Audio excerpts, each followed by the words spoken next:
But these techniques don't only work on individuals. They can work on whole societies. A collective trauma, a war, a coup, a natural disaster, a terrorist attack puts us all into a state of shock.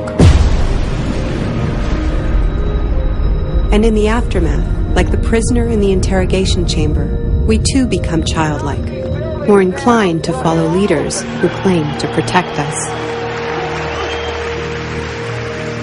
One person who understood this phenomenon early on was the most famous economist of our era, Milton Friedman.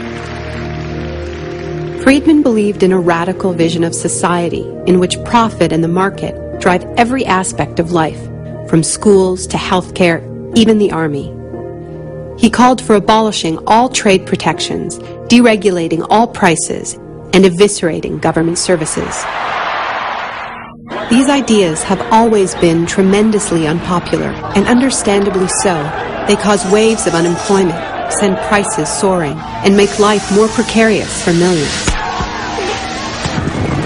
Unable to advance their agenda democratically, Friedman and his disciples were drawn to the power of shock. The subject should be rudely awakened and immediately blindfolded and handcuffed. When arrested at this time, most subjects experience intense feelings of shock, insecurity, and psychological stress. The idea is to prevent the subject from relaxing and recovering from shock.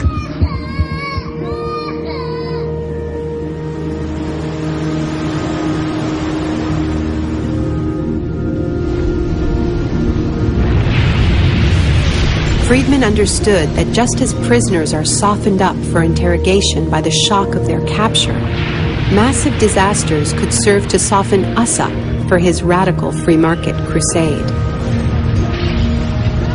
He advised politicians that immediately after a crisis, they should push through all the painful policies at once before people could regain their footing. He called this method economic shock treatment. I call it the shock doctrine. Take a second look at the iconic events of our era, and behind many, you will find its logic at work. This is the secret history of the free market. It wasn't born in freedom and democracy. It was born in shock.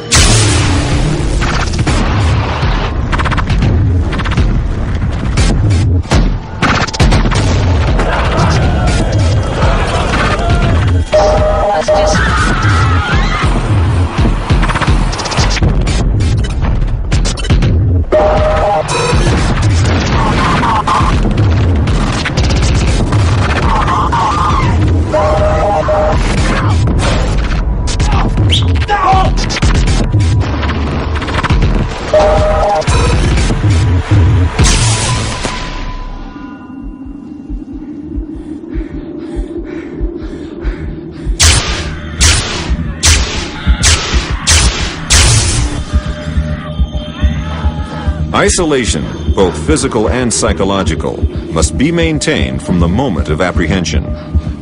The capacity for resistance is diminished by disorientation. Prisoners should maintain silence at all times.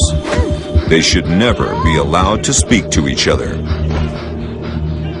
There's one other thing I've learned from my study of states of shock. Shock wears off. It is by definition a temporary state. And the best way to stay oriented, to resist shock, is to know what is happening to you and why.